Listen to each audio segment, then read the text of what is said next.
A paz do Senhor, irmãos, mais uma vez. Feliz de estar aqui mais uma vez. Já fazia mais de um ano, né, pastor Paulo? Mais de um ano que a gente não vinha aqui. Tive o privilégio de estar aqui no primeiro aniversário, né? Se não me falha a memória, no terceiro, e agora estou no sexto, né? Para louvar e bendizer ao nome do Senhor, que é digno de toda a honra e de todo louvor.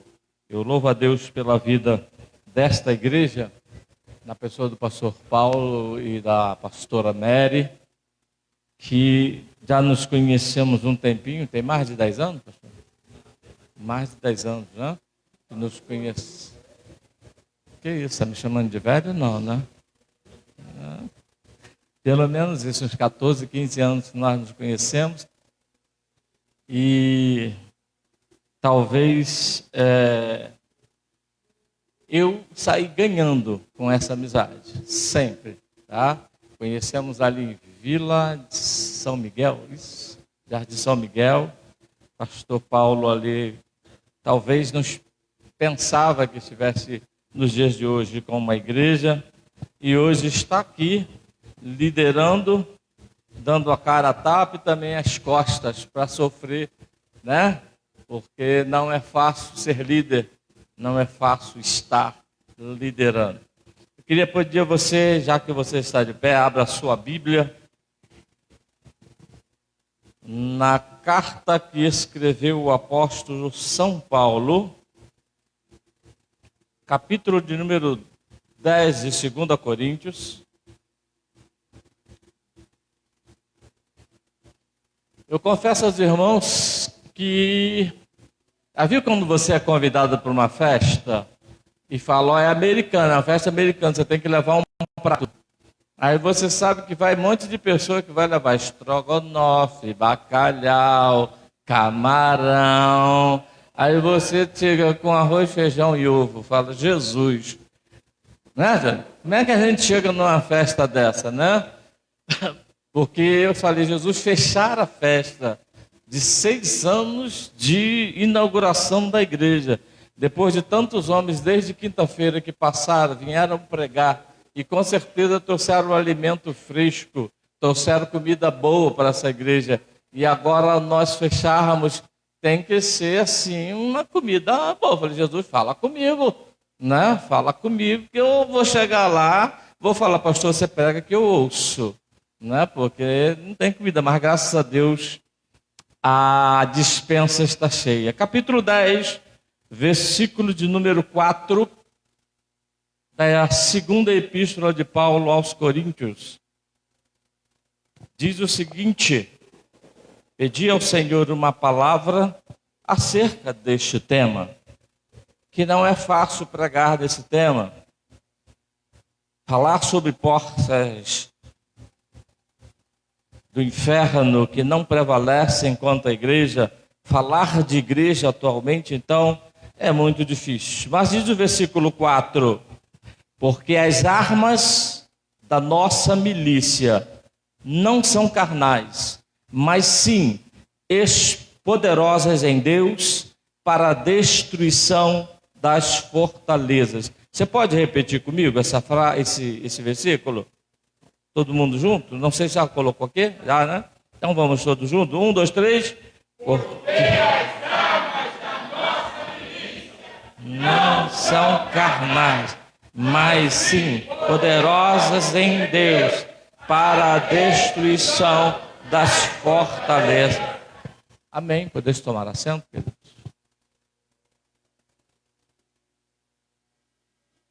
Veja que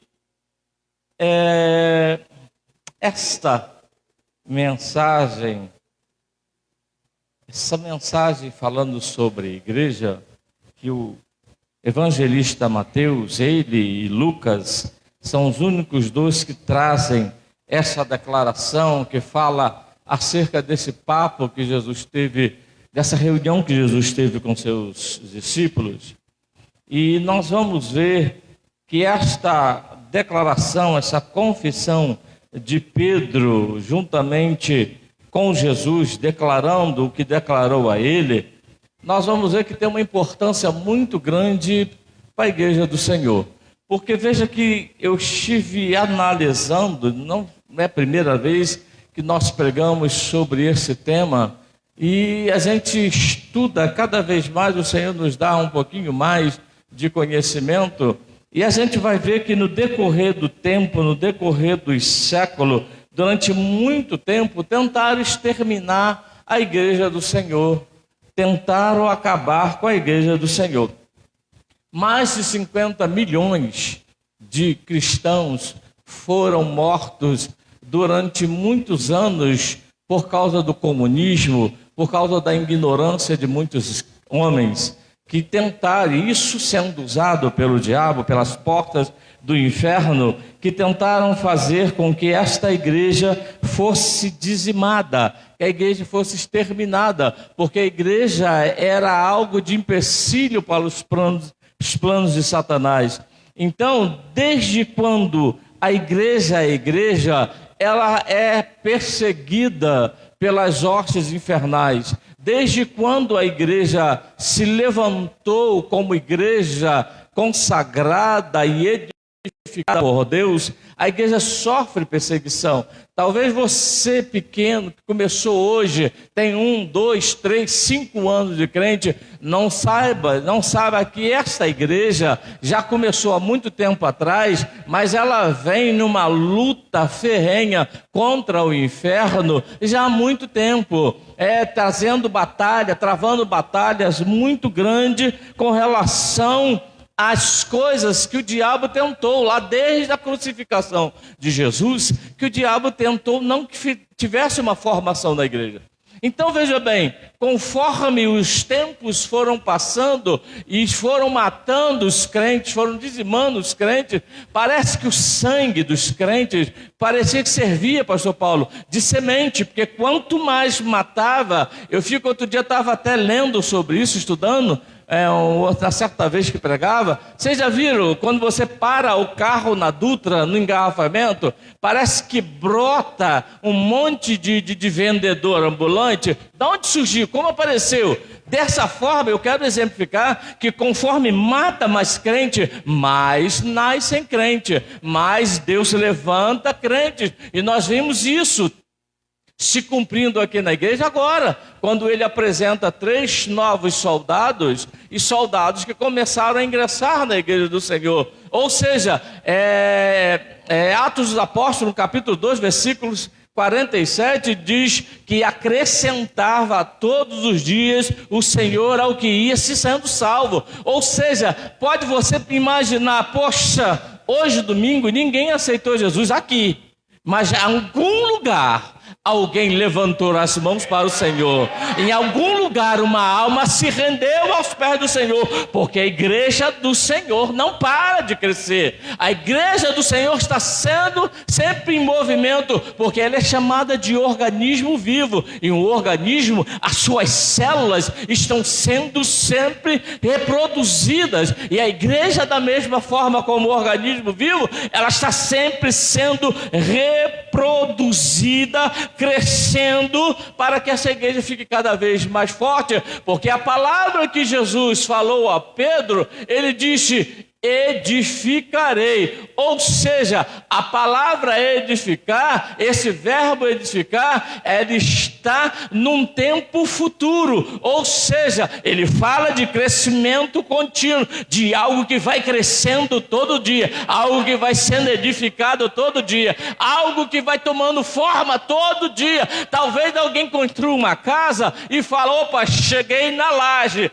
acabou o crescimento da minha casa. Mas com a igreja não é assim. Quanto mais ela cresce, mais tem condição de crescer. Quanto mais ela cresce e andar, mais vai desenvolvendo a igreja do Senhor. Então você veja que a igreja passou por todos esses problemas. Quando a gente abre o livro do Apocalipse, nós vamos ver as 7 igrejas da Ásia Menor, e cada igreja tem uma representatividade de uma época do que passou a igreja, do que foi a igreja no passado e que foi a igreja da sua perseguição. Se você olhar, por exemplo, as cartas da igreja de Esmirna, você vai ver que Jesus fala que você vai passar uma provação de 10 dias. Ou seja, quando você olha a história, esses 10 dias não foram 10 dias, foram durante muitos anos que a igreja sofreu, que a história conta como o período das trevas, o período em que a igreja mais foi perseguida, o período em que a igreja mais sofreu ataques do inferno, o período em que mais mataram, levaram para as arenas, levaram para o fogo, levaram para tantos lugares para matar os crentes, mas quanto mais matava, mais a igreja se desenvolvia, mais a igreja crescia. E chegamos até aqui. Eu estava lendo, eu participei em 91 do censo do IBGE e vi, puxando um pouquinho história, eu fui ver que em 91, no Brasil, isso a nível Brasil, em 91, a igreja brasileira, a igreja evangélica, era apenas 9% dos evangélicos entre os 120 milhões de brasileiros, em 1991. Em 2010, que foi o último censo, que é o de 2022, ainda não saiu, ainda não tem a sua totalização, mas o de 2010, a igreja já tinha crescido 13,9%, ou seja, 22% era o perfil do crescimento da igreja evangélica. E a cada dia, segundo algum comentário extraoficial do IBGE, a igreja evangélica brasileira, os evangélicos, já está em cerca de 32% de uma população de 200 milhões de brasileiros. Ou seja, quanto mais você ora, quanto mais você pede ao Senhor, quanto mais você exercita a palavra, quanto mais você fala do amor de Cristo, esse saldo vai crescendo e vai sendo edificada a igreja brasileira, a igreja do Senhor Jesus. Mas como eu disse, a igreja sempre foi perseguida. A igreja sempre recebeu propostas de desistir, de parar. E quando ela não parava, eles tentavam parar a igreja do Senhor. Eles tentavam destruir a igreja do Senhor. Mas veja, quando você olha esta passagem que serviu de temática para esta festividade, nós vamos ver que quando Jesus reúne os seus discípulos, e Jesus sempre fazia isso, quando acontecia um evento muito grande, e se você olhar no capítulo 16, antes de Jesus conversar isso com os seus discípulos, aconteceu a segunda multiplicação dos pães. E sempre que acontecia um evento grande, Jesus reunia os seus discípulos, ia conversar com eles, ia ter um bate-papo, ia ter um feedback, podemos assim dizer, para saber o que seus discípulos pensavam, o que seus discípulos viam da sua trajetória, da sua vida espiritual, se eles realmente conheciam o Senhor, se eles realmente tinham condição, tinha conhecimento da causa, tinha conhecimento do ministério que seria delegado a eles e também do chamado deles. Jesus sempre fazia isso, e Jesus é craque. Podemos até dizer que Jesus é assim, PhD em nos confrontar e fazer com que a gente reflita. Tanto é que quando você abre a sua Bíblia e vê lá que para vir após o Senhor precisa fazer 3 coisas. Primeiro, vir. Aquele que quer vir, você não é obrigado a vir. Mas se você aceitar vir, você tem a segunda condição. Qual é a segunda condição? Aquele que quer vir após mim tem que fazer o quê? Negar a si mesmo. Deixar a sua vontade, porque negar a si mesmo é você se esvaziar da tua vontade e começar a fazer a vontade de outro. E a terceira condição para servir a Jesus: vir após mim, negar a si mesmo e fazer o quê? Tomar a sua cruz e aí seguir. Porque veja bem, seria tão fácil, né? Você dizer, Senhor, eu quero te seguir. Vambora. Sem que você não deixe algumas coisas para trás. No céu ninguém vai entrar de mala. No céu ninguém vai entrar com capanga nas costas. No céu vai se entrar vazio de si mesmo. E negar-se a si mesmo é um dos requisitos para se tornar igreja do Senhor Jesus. Para se tornar igreja e seguir a Jesus, tem que deixar a sua própria vontade. E digo mais, deixar a sua própria vontade é viver totalmente para Deus. Crente meia boca, 50% não serve, porque ele vai estar vivendo com um pé lá e outro cá, a sua vontade ao mesmo tempo da vontade de Deus. Isso se chama, como é que eu posso dizer? É dúbio, ser um crente dúbio. Então vai viver duas razões ou duas vontades, mas para você servir ao Senhor, tem que fazer a vontade de uma pessoa só, porque o evangelista Paulo, o missionário Paulo, o maior ganhador de almas que a Bíblia apresenta para nós, ele diz no capítulo 5, versículo 17 de Efésios, ele diz o seguinte: pelo que deixai de ser insensato e procurai conhecer qual é a vontade de Deus. Ou seja, dentro da vontade de Deus, dentro do querer de Deus, não cabe o meu querer, não cabe a minha vontade. E mais, para mim fazer a vontade minha, a vontade de Deus, a cruz não vai servir para você. Porque a cruz tem que ser colocada nas costas, mas tem que ser os requisitos. Quando você começa a usar a cruz com a sua vontade, ela começa a pesar, ela começa a fazer carga para baixo. E a primeira coisa, quando você está usando a tua vontade para carregar a cruz, é você deixá-la de lado. E quando você deixa a cruz de lado, você está desistindo. Ou seja, você está dizendo para o Senhor: eu não consigo mais viver contigo. Então você precisa deixar a sua vontade para fazer a vontade de Deus. Então, Jesus estava fazendo esse feedback com os seus discípulos, porque era necessário que eles conhecessem quem é o Senhor. E a pergunta que Jesus fez, ela é muito própria de quem gosta de saber realmente a vontade. Nós, muitas das vezes, perguntamos aos nossos filhos o que ele pensa de nós. Eu não sei se aconteceu com os pais que aqui estão, as mães que aqui estão, perguntar: o que você pensa do seu pai? O que você acha que teu pai é?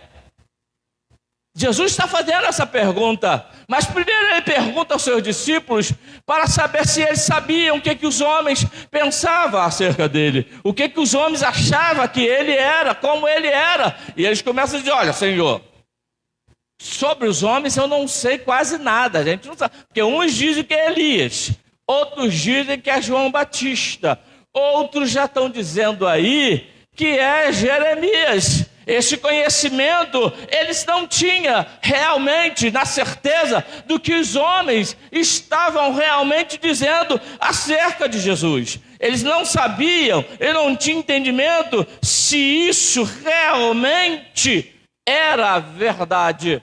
Mas veja bem, que Jesus já não ficou só nessa pergunta, perguntando aos homens, aos seus discípulos, o que os homens pensavam de Jesus. Jesus precisava também saber o que era que esses discípulos achavam de Jesus. Sabe por que eu toco nesse assunto, nessa mensagem? Porque quando Jesus pergunta: e vós? Ele está trazendo mais próximo, uma pergunta muito mais íntima, uma pergunta muito mais próxima dele, porque tem muito crente que ainda não conhece Jesus. Tem muito crente que não sabe quem é Jesus. Há muitos crentes, infelizmente isso, que conhecem Jesus apenas pelo que ele dá. Tem muito crente entre nós e parece que eu vejo Jesus quando pergunta aos seus discípulos: e vós, o que diz acerca de mim? Eu vejo como se fosse Jesus perguntando a nós aqui: e vós, o que você acha de mim? O que você pensa de mim? Bom, Senhor, naquele dia, eu estava orando e eu pedi ao Senhor para me abençoar com um carro. Não, eu estava precisando de um emprego. Ou seja, você só vê Jesus assim? Você só enxerga Jesus dessa forma, porque quando Jesus pergunta aos seus discípulos: e vós, o que dizem de mim?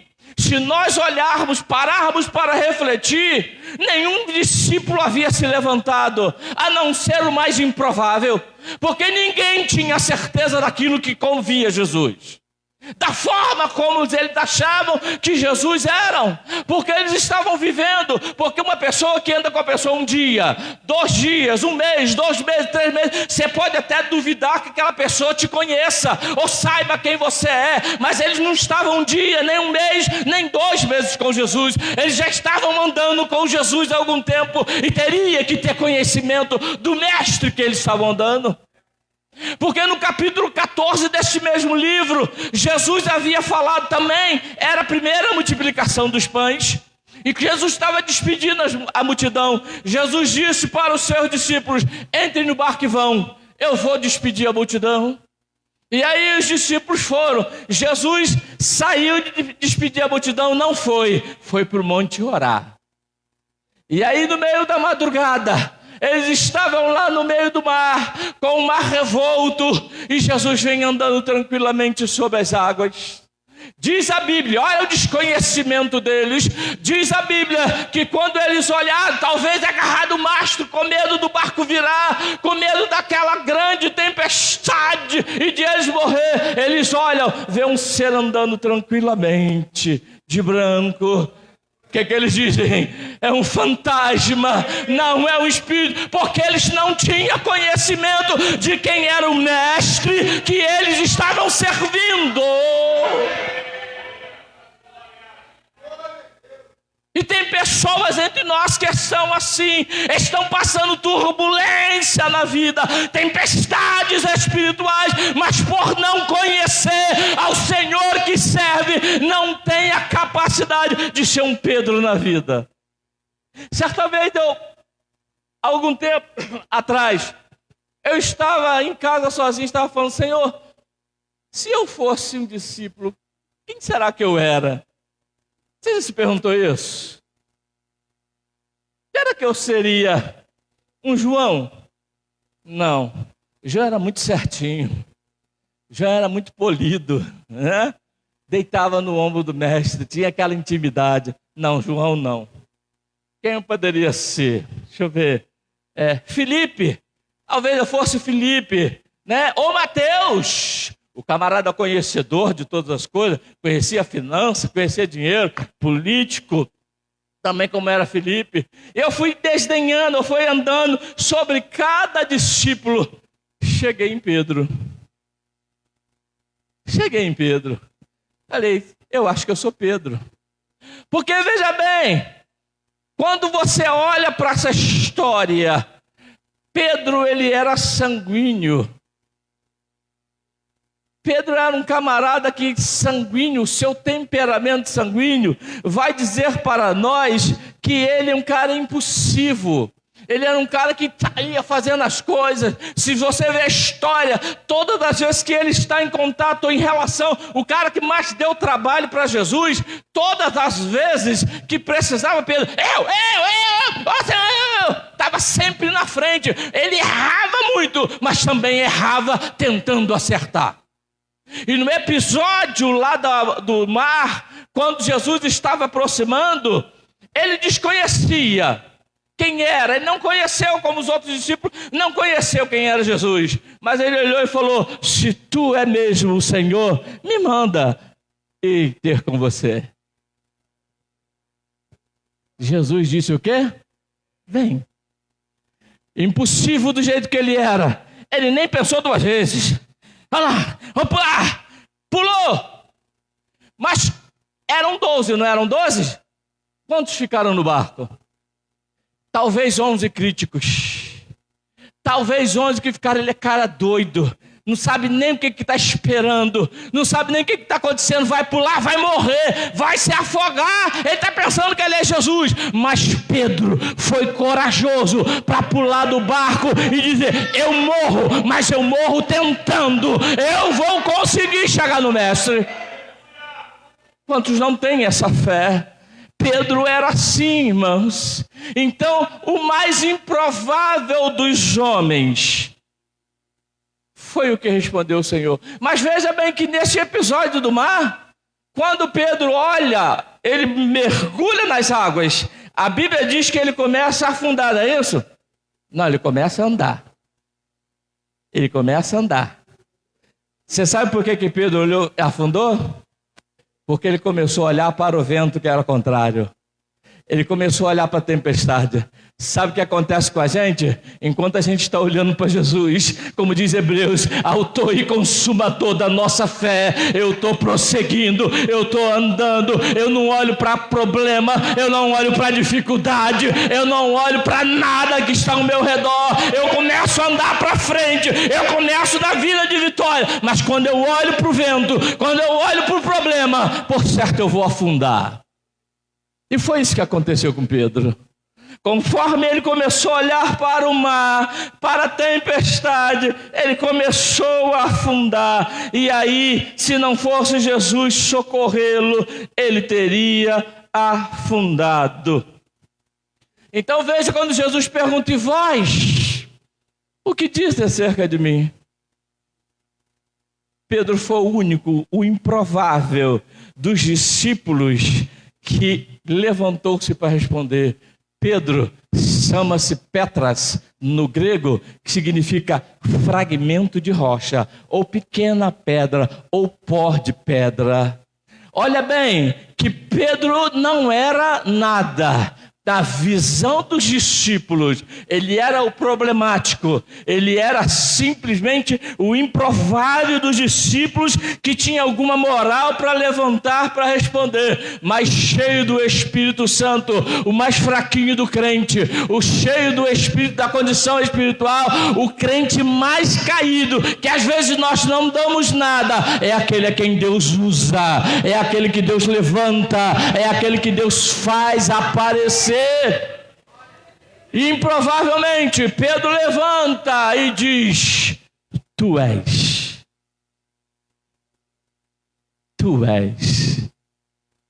o Cristo, o Filho do Deus vivo. Além de ele dar a qualidade, ele também dá a paternidade. Além de ele dizer quem era o Senhor, Pedro poderia naquele momento dizer: olha, Senhor, quem tu és? É assim, Senhor. Eu estou cheio de problema. Eu estou cheio de situação adversa. Eu poderia dizer tudo que eles já disseram, que os homens falam. Mas veja bem, Senhor, eu estou precisando de ajuda. Eu estou mal. Eu sou improvável. Mas eu quero te pedir que você olhe para mim compadecido. Mas Pedro não disse isso, ele simplesmente fez uma declaração para que o Espírito Santo se moldasse nele de uma forma espetacular e Jesus falasse da seguinte forma para ele: olha, Pedro, não foi a carne e nem foi o sangue que te revelou. Você não falou isso por você mesmo, pelo que você está vivendo, mas sim pelo Espírito que te revelou. O Espírito Santo te revelou quem eu sou. E agora, Pedro, eu vou dizer quem tu és. Tu me disse quem eu sou. Agora eu vou dizer quem tu és. Porém eu te digo que tu és Petras, ou seja, tu é fragmento de rocha, tu é poeira, tu é nada. Não estou te desmerecendo, nem te botando abaixo, mas simplesmente eu estou dizendo que tu és pedra, fragmento de pedra, e sobre esta pedra eu edificarei a minha igreja. Mas veja bem, quando Jesus diz que a Pedro, que ele é a pedra, que é nada, que é falha, fraco, talvez o inferno tenha olhado para Pedro e visto: é ele que vai ser abençoado e vai ser como igreja, vai ser fácil de destruir. Vai ser fácil, cara. Falho, pastor. Cheio de... afunda toda hora. Olha para o vento, para a tempestade. Erra toda hora. Está sempre trazendo problema. Vai ser muito fácil de destruir. Vem cá, Wesley, por favor. Por favor, chega aqui um instantinho aqui. Vai ser fácil de destruir esta igreja que vai ser edificada. Mas Jesus falou assim: tu és pedra, tu és farelo de pedra, tá? E sobre esta pedra eu edificarei a minha igreja. Igreja essa que vai ser edificada por esta pedra. Eu que sou a pedra de esquina, eu que sou a pedra angular, eu sou a pedra que Nabucodonosor viu, que quebrou toda uma indumentária. Mas eu sou a pedra que vai edificar a minha igreja, e as portas do inferno não prevalecerão contra a minha igreja. Obrigado, querido. Isso foi o que Jesus fez, dizendo quem era Pedro, dizendo que ele era nada, mas nele ele seria uma igreja fortalecida, porque o próprio apóstolo João, no capítulo 5, versículo 5, ele diz: sem mim nada podeis fazer. Ou seja, a igreja sozinha não consegue nada, a igreja sozinha realmente é fraca, é falha, mas quando ela serve ao Senhor e deixa Deus usar ela é forte, ela é cheia de graça, cheia de unção. Veja bem, irmãos, queridos e amados obreiros e obreiras do Senhor, esse improvável homem, cheio de falha, cheio de erros, foi o homem que Deus usou para estar dando iniciamento na igreja do Senhor. Mas eu quero chamar a atenção para os irmãos de que realmente esse homem era realmente cheio de falhas. Cheio de falhas, como é a igreja? Como a igreja é cheia de fraqueza. Você já viu? Normalmente, eu falei semana retrasada, eu estava dando ali na Igreja Assembleia de Deus em Jardim Íris um estudo para pastores. E uma das coisas que Deus nos revelou e falamos ali para a igreja, que tem quem mais mata gente. Você sabe quem é que mais mata gente? Não sabe? Somos nós mesmos. Nós matamos muitas pessoas. A igreja mata. Ezequiel capítulo de número 36, se não me falha a memória, se você quiser ler em casa, Deus está falando assim: aquelas ovelhas gordas e com chifres grandes que empurram e chifram as ovelhas mais fracas, trazendo elas à morte, dessas eu vou tratar à parte e a julgarei. Ou seja, Deus está falando de ovelha que mata ovelha. Ovelha que eu sou, você sabe quem eu sou fulano de tal, mas está olhando para a ovelha fraca, está matando a ovelha fraca. E muitas das vezes, quando você olha uma pessoa que você não dá nada, fraquinha, está ali só baixinho, cabeça baixa, não é ninguém na vida, você diz daquela pessoa não tem nada de Deus, mas quando você vai olhar, é uma pessoa cheia de Deus. Eu lembro que eu contei aqui lá há alguns anos atrás, de uma vez que estive com meu sogro aqui em Comendador Soares. E meu sogro pregava naquele dia no culto de missões. E lá no cantinho, pastor Paulo, tinha uma irmã, só vivia de cabeça baixa. Ninguém entendia por que aquela mulher não dava glória, não levantava a mão quando o pregador falava, não dançava, nada. Levantava para cantar, ela estava sentada. Levantava a mão, levantava para orar, e ela estava sentadinha ali no banco dela. E quando dava mais ou menos 8:30 da noite, ela ia embora. E todo mundo falava: meu Deus, o que acontece com essa mulher? E naquele dia meu sogro pregava. E quando meu sogro começou a pregar, ele disse assim: Enquanto você adora ao Senhor, enquanto você louva ao Senhor, Deus está entrando lá na firma que você trabalha e está trabalhando na vida daquele patrão que te persegue. Enquanto você glorifica o nome do Senhor, rasga teu coração na presença do Senhor, Ele entra na tua casa e começa a resolver os seus problemas. Abre a tua boca e dá glória a Deus. Aquela mulher estava sentadinha, cabeça baixa, ela deu um pulo. Glória a Deus, aleluia, Jesus. E começou a glorificar a Deus, e ninguém entendeu. Quem não dava glória, não falava nada, não levantava a mão para cantar, ela começou a exaltar o nome do Senhor. O culto acabou, ela foi embora, e passou-se alguns meses, pelo menos se não faz memória, uns 3 meses, eu e meu sogro fazia parte da equipe que visitava congregações nos cultos de missões. Voltamos lá naquela congregação, e ela teve a oportunidade.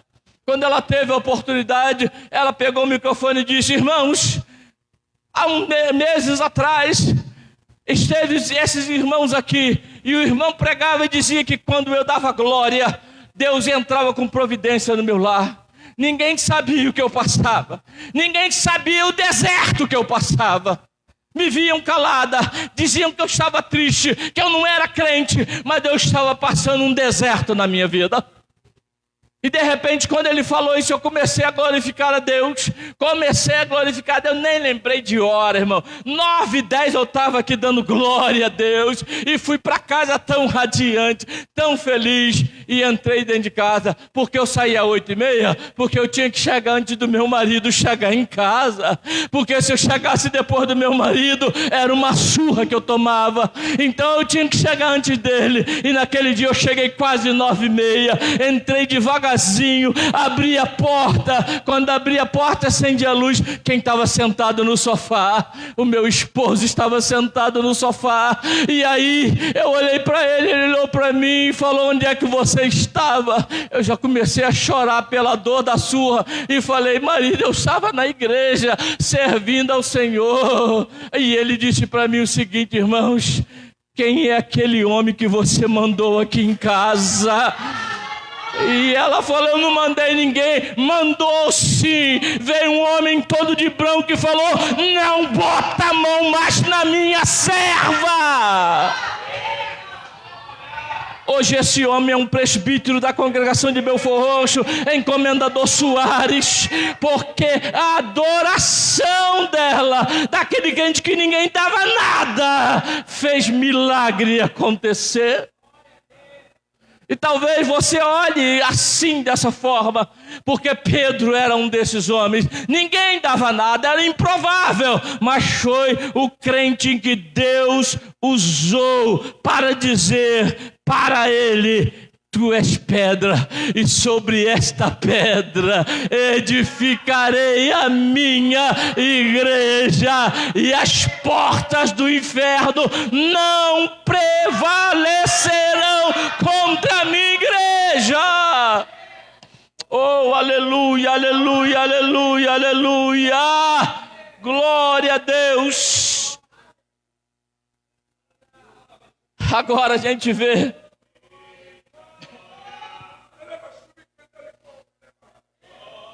e às vezes nós menosprezamos essas pessoas. Às vezes nós não entendemos o que está acontecendo com certas pessoas dentro da igreja.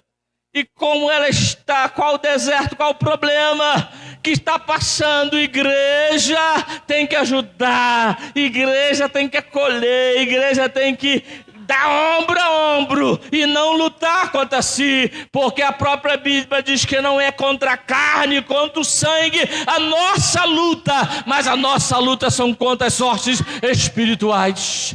E tem crentes se degladiando dentro da igreja. Eu estava vendo o pastor Paulo colocando no rol de diaconisa, né? A irmã aqui como diaconisa, e os irmãos aceitando ele como os pastores da igreja. Quantas pessoas estão dentro das nossas igrejas por causa desses cargos, estão lutando contra si mesmo. E sabe o que Paulo diz lá na carta de Coríntios, no capítulo 3? Ele diz o seguinte: já não posso vos chamar como espirituais, mas sim como carnais, porque são meninos. A partir do momento que eu começo a brigar com meu irmão, lutar por causa de cargo, porque se eu puxar aqui a minha credencial, alguém pode até dizer: pastor, ela vai te levar para o céu. Não! Pelo contrário, ela pode até me impedir de ir para o céu. O que vai me levar para o céu é a minha fidelidade ao Senhor. O que vai me fazer conquistar o céu é viver em fidelidade com o meu Deus. A minha unidade. Eu sei que é difícil. Igreja, pastor Paulo há 6 anos. Tem mais tempo de pastor, não tem? Desde lá de São Miguel, que você já era pastor, mas não dirigia igreja, não tinha tanta esta responsabilidade. Mas sabe que o peso desta responsabilidade é grande. Não é fácil. Nós vemos lá no capítulo 3, se não me falha a memória, o capítulo 5 de Tessalonicense, quando Paulo fala acerca de igreja, ele vai falar que a igreja, muitas das vezes, tem aqueles crentes que são mala sem alça, mala de papelão molhado, ainda sem a alça e na chuva ainda, mas a Bíblia diz que eu tenho que amar, a Bíblia diz que eu tenho que carregar esses crentes assim, porque não é fácil, mas eu tenho que conviver, amar e estar junto, porque a igreja é isso, coesão, unidade, é amor. Se não houver isso na igreja do Senhor, ela está dada a fracassar. Igreja não é destruída, mas ela pode fracassar. Tantas igrejas nós vimos fechar as portas, ou seja, templos nós vimos fechar as portas por falta de unidade, por falta de comunhão, por falta de crentes que não têm visão, porque muitos de nós, Pedro falou isso, eu temo que quando eu sair, haverão lobos devoradores entre vós. Porque dentro das nossas igrejas existem muitos lobos que estão querendo comer carne, lã das ovelhas. Estão querendo só simplesmente subtrair aquilo que de melhor tem as ovelhas, mas não querem fazer nada em prol da ovelha que ele está servindo. Porque o pastor, ele também serve, pastor também é ovelha. E quando ele não faz em prol da igreja aquilo que lhe é mister, ele não vai fazer com que a igreja cresça, porque a igreja é a visão, é o retrato do pastor. Veja então que o versículo que lemos de 1 Coríntios capítulo 10, o apóstolo Paulo diz que as armas das nossas milícias não são carnais, mas sim espirituais em Deus, para a destruição de fortalezas. O inferno se levanta contra a igreja do Senhor. Vai passar 2023, 24, 25 e a igreja do Senhor vai continuar de pé. Pastor Paulo passa, pastor Rony passa, os outros pastores passam, mas a igreja continua sempre avante. A igreja não para, porque próprio Isaías, falando, servindo de boca de Deus, ele disse o seguinte: ferramenta alguma preparado contra vós prevalecerá. Toda vez que o inferno se levanta com ferramentas, ele tem estratégia, sim, ele tem força, sim, mas a igreja é do Senhor, porque é um pronome possessivo. Jesus falou para Pedro nesta resposta que ele deu: edificarei a sua igreja. Não foi isso que ele falou? Ele falou a sua igreja. Ou foi a sua, Wesley? Foi a sua, querida, que ele falou, a igreja é sua. A igreja é sua, Wellington. Não, ele falou, edificarei a minha. A igreja é dele, e não há quem possa prevalecer contra a igreja do Senhor. Amados irmãos, eu louvo a Deus por essa igreja. Eu louvo a Deus pela vida do pastor Paulo. Eu louvo a Deus por esses irmãos que aqui congregam, que vivem aqui nesse lugar, porque não é fácil. 6 anos, Durante esses 6 anos, você pode ter certeza que crianças nasceram nesses 6 anos e não viveram. Crianças nasceram e morreram. Pessoas aceitaram Jesus e talvez tenham saído da igreja. Mas essa igreja faz em 6 anos. 6 anos. Fazer com que um evento, uma igreja como essa, esteja 6 anos de pé, não é fácil. Talvez você ainda não tenha parado um instante sequer para sentar com o pastor Paulo e perguntar a ele: pastor Paulo, é fácil? Talvez ele vai falar para você: é muito fácil. É muito fácil. Você vê que ele não tem nem cabelo branco, né? Nem cabelo branco o pastor Paulo tem, né? Ele pinta, vocês sabem disso, né? A igreja sabe que ele pinta, né? Se ele não tinha falado, eu estou contando o segredo dele agora. Pastor Paulo pinta o cabelo, por isso que ele não tem cabelo branco. Brincadeira, irmão. Mas pergunta a ele se é fácil. 1 ano, 2 anos, 6 anos dirigindo uma igreja que tem problemas, situações adversas.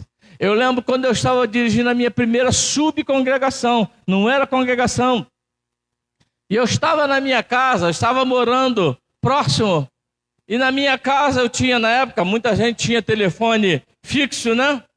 E quando foi mais ou menos 1h30, mais ou menos, quase 2 horas da manhã, meu telefone toca. Aí uma das irmãs que era regente das irmãs da subcongregação falou: pastor, desculpa.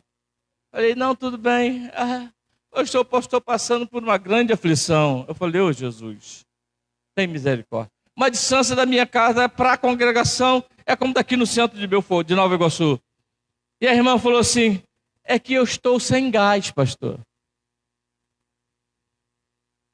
Eu estou sem gás em casa. Meus filhos estão sem nada para comer. A situação está difícil. É para o pastor resolver, sim ou não? Muita gente ficou calada, né? Mas é atribuição também do pastor, porque ela é ovelha. Ovelha.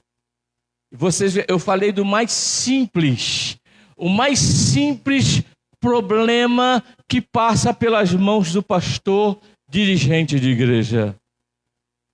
E vocês imaginem a situação que talvez ele tenha enfrentado esses 6 anos aqui, né? A ponto de chegar muitas das vezes na madrugada, não conseguir falar, mas simplesmente chorar, porque as tribulações são grandes. Enquanto você dorme, o teu pastor chora, porque pastor sorri, mas pastor também ora e chora. E muitas das vezes nós não entendemos isso. Nós não entendemos que a carga sobre os ombros dele, da igreja, porque ele tem que saber o seguinte, que Hebreus capítulo 13, versículo 17 diz o seguinte: ovelha, obedecei aos vossos pastores, porque eles hão de entregar, dar causa de vocês a Deus.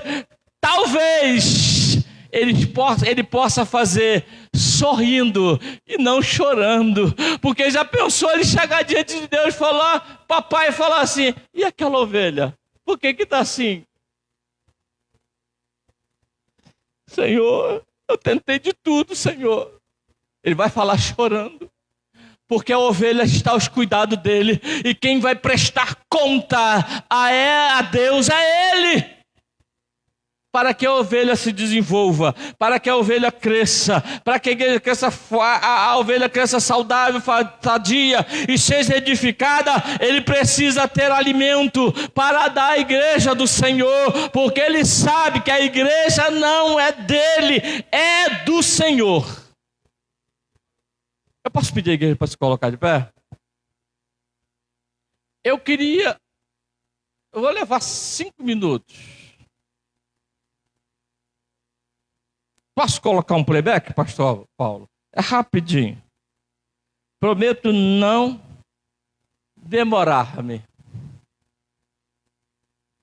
por favor, meu querido. É só dar o play aí. Eu quero cantar com vocês porque eu sei, principalmente a irmã que cantou aqui para a oferta, eu tenho certeza que ela conhece esse hino. Cadê ela? Tá aqui, então. Eu quero cantar com vocês. Então vocês vão cantar junto comigo aqui. Esse louvor que vai falar para o seu coração hoje, para você ir para casa feliz, porque você sabe que por mais que a tempestade seja forte, Deus é contigo, você é ovelha, você é a igreja do Senhor Jesus. Pode soltar, querido. Você é ovelha. Tá bom aí. Isso, tá tranquilo. O pessoal lá fora vai acabar escutando a gente. Quem sabe canta comigo, tá? Deus entra no meio do fogo e me faz vencedor. Acima de tudo e de todos Ele é Senhor. Sua honra e a sua glória não dá pra ninguém. É Deus. Ninguém consegue lhe deter quando Ele quer agir. O homem, Ele faz para quê? Para mostrar a grande autoridade da sua mão.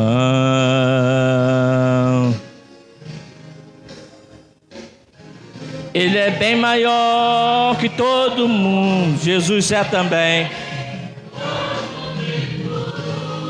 O que Ele faz? Ele opera até mesmo sem deixar sinal. Ele passa em sua frente e tira todo o mal. Porque tem autoridade. Ele faz um resultado para mostrar. Por quê? Porque Ele é o quê? Aleluias! Glória a Deus! Ele é o Senhor da igreja. Ele é o Senhor que faz tudo pela sua igreja. Glória a Deus!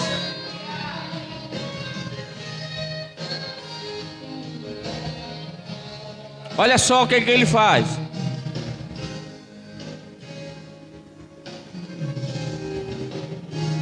O meu Deus não pode nem por brincadeira lhe desafiar,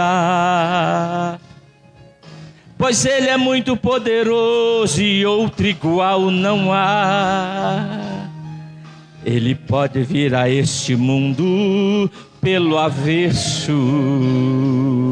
É Deus que usa o homem com a queixada, Ele mata mil. Foi Ele quem tocou nas águas e o mar se abriu, e o povo atravessou seguro pela fé.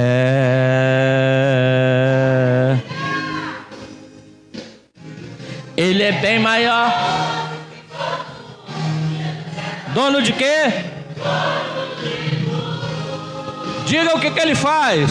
Ele opera até mesmo sem deixar sinal. Ele passa em sua frente e tira todo o mal. Ele mata também fé. Por quê?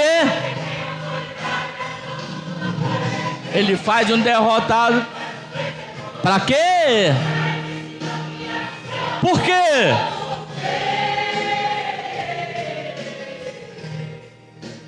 Ele é Senhor. Ele opera até mesmo sem deixar sinal. Ele mata também, porque tem autoridade. Ele pega.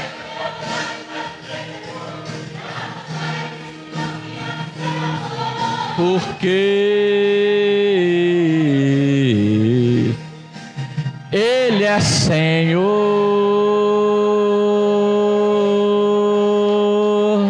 Ele é Senhor.